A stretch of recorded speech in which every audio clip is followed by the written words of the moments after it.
All right, hey everybody, welcome back to the channel. This is Rob here at Smirking Gun Reviews, and we're back with more Deadly Class. It is Season 1, Episode 8. I'm really glad that I was wrong. I thought this was only an 8-episode season. Thanks for the commenter last week for pointing out that it is 10 episodes.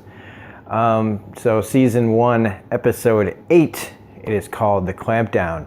It just aired, so full spoilers if you have not seen this episode. Pretty solid episode. We're building up to the penultimate, so a lot of things have to happen here. And right now, with the bodies piling up, answers need to be found from Lynn and his sister. Well, we find out early on that Marcus's roommate has found his notebook and has given it to Lynn's sister, so she's already on to him and basically just waiting for Marcus to mess up. We know that his roommate now cannot be trusted. Usually in the 80s movies, it's the nerd you can trust. But in this case, I like that they're playing with that just a little bit. Just the 80s cliche of it. But then everybody else getting pushed into their rooms separately, you know. Some of it's a little too convenient, but, you know, whatever. It's story. You want to have an interesting story. So let's talk about what happens as everybody is locked down in the school. And let's just get this one out of the way. Okay, so Petra, Billy, and Lex, they are all in the same room. So 3 of the kids that hang out together already somehow find their way into a room. And this is where we get a really good backstory for Lex. Again, done really well with the animation. Talking about how basically his father is in jail because of something that he's done, and now he's in this school for. It's just a really, you know, it's one of those sad, like, you know, this guy's a real parent, taking not only a robbery charge for his kids, that 2 of them aren't any good, and a murder charge basically for, you know, another one. So it's just one of those, like, that definitely means you're going to be carrying around guilt for the rest of your life. But this is also where the most lighthearted story that's going on in here, and I got to applaud them. They're talking about the devil's triangle here. I think that's what you call 2 girls and a guy, right? Petra, decides to have sex with both of them. And I think that it's an interesting choice here. This is where are they? Right here. All right, so I finished reading the first trade paperback of this, and I've got the second one. Now, whatever is happening in this episode, I have not gotten to. I haven't started reading the second book, but all the stuff that I'm talking about here has not even happened yet. I'm just going to segue before I get back to the regular show. So what I've been reading in the book, pretty much everything that's in the book is in the show. They've added a lot. They filled in the gaps and they've fleshed out more characters. One of the major things that's different, one of the only major things that's different actually, is Chico. In the book, there really isn't hardly any Chico at all. But in the show, they definitely establish him, his character, quite a bit to make you hate him even more. In the book, you just kind of don't really, I mean, you care, but you don't have any of the backstory, so you don't get to see how much you really should hate this guy.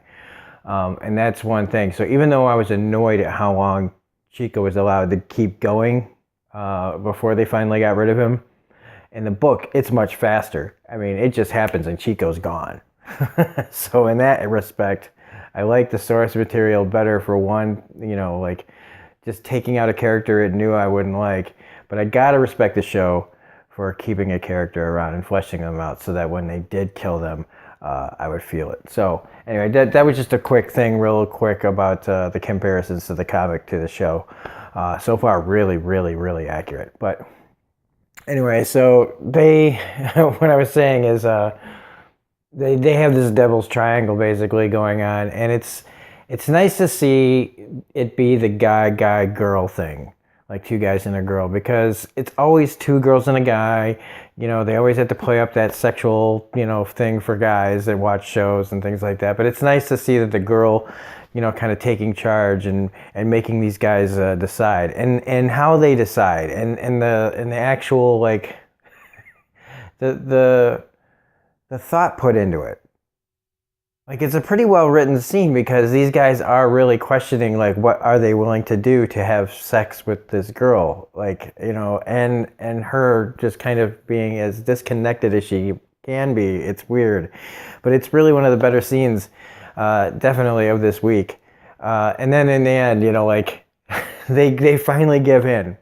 They finally give in and say it's going to happen, and they start to make it happen. And of course, I mean, I called it, but they knock at the door just as they're getting down, and she just gets up and walks away. Like, they don't even finish. She just gets up because now there's something else to do.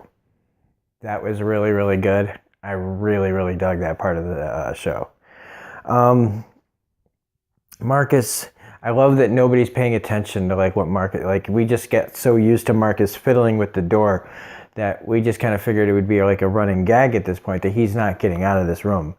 But in actuality, he really is, like, plotting to get that door open. And if you keep watching how many steps he takes to get that fucking doorknob off, you got to give it up to Marcus for being, like, stick-to-itiveness, and finally, like, turning the doorknob into, like with liquid nitrogen or something, but something equivalent to that to make it hard so it'd be easy to knock off. The whole thing with Saya and Maria, that's why this is up here, is at the core of it right now, because Saya doesn't trust Maria. Maria doesn't trust Saya, even though they're both friends.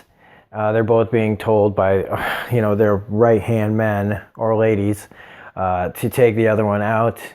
And it kind of is like they both are on the same page, they just don't know it. So when they actually are meeting up, it turns into a fight, because neither one, Maria's trying to protect her guy, and Saya's trying to, I don't know. But it is kind of like the least interesting part of this story, I guess. I like the two characters trying to be friends, even though they both like the same guy. There's a lot of that in this. Two people liking the same people. But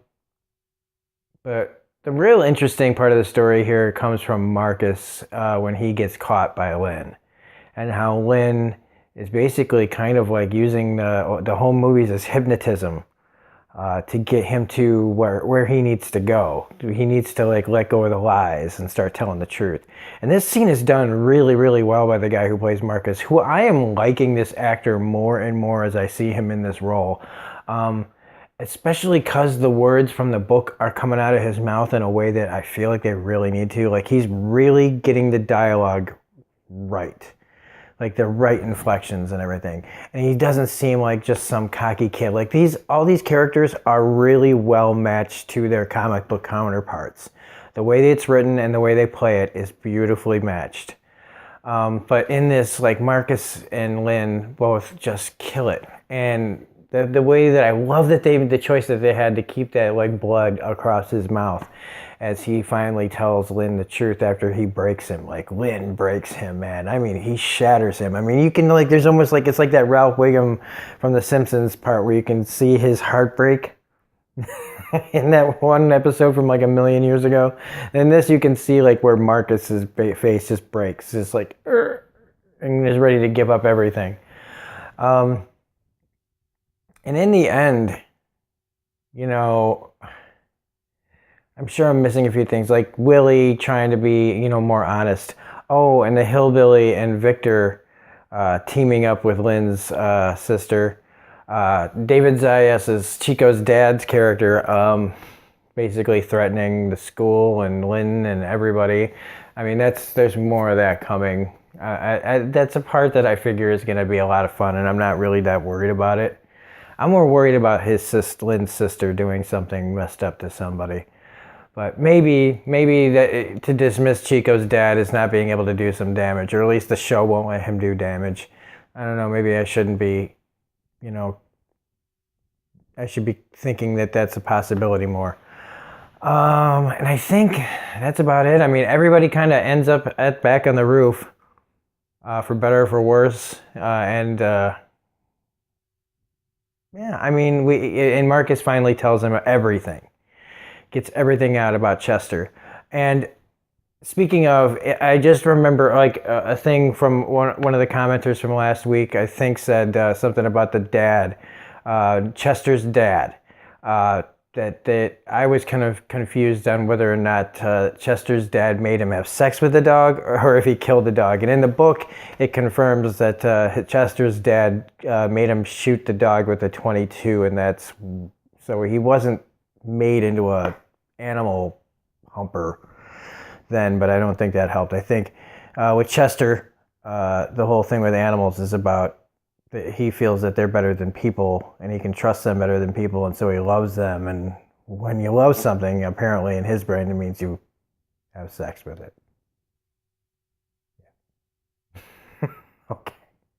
So anyway, next week's trailer looks really, really good. We're seeing that's the penultimate one. So I have a feeling that there's some big stuff that's gonna happen in here, and we're probably gonna get a gut punch, one or two gut punches here before we go into the finale. So and I'm really worried about Maria. I don't know if I should be, but I'm really worried about Maria. I feel like she's one of those tragic characters that just bad shit just keeps happening to them. Like, I mean, really bad shit, because she's had a bad time here. And I feel like if they're gonna sacrifice anybody in this, it would be Maria. And I don't know how I feel about that. So anyway, that's it for this review. If you liked it, please hit the like button, comment, share, subscribe, all that jazz. Otherwise, this is Rob at Smirking Gun Review saying we're doing Agents of S.H.I.E.L.D. Season 1. We're doing all the show's reviews to lead up to the new season that'll be coming early summer. I'm going to be doing the best of episodes of Game of Thrones, probably like 3 or 4 of the best episodes of each season. We've got Walking Dead, hopefully this weekend. I decided to skip it this week because I didn't care about that episode pretty much at all. But otherwise, yeah, and more MCU movies. We got so much happening on the channel. I don't know how I'm going to get it all done, but we'll give it our best shot. So anyway, this is Rob at Smirking Gun Review saying thanks for all the support. Thanks for watching this. If you're new to the channel, welcome and have a great night. Bye.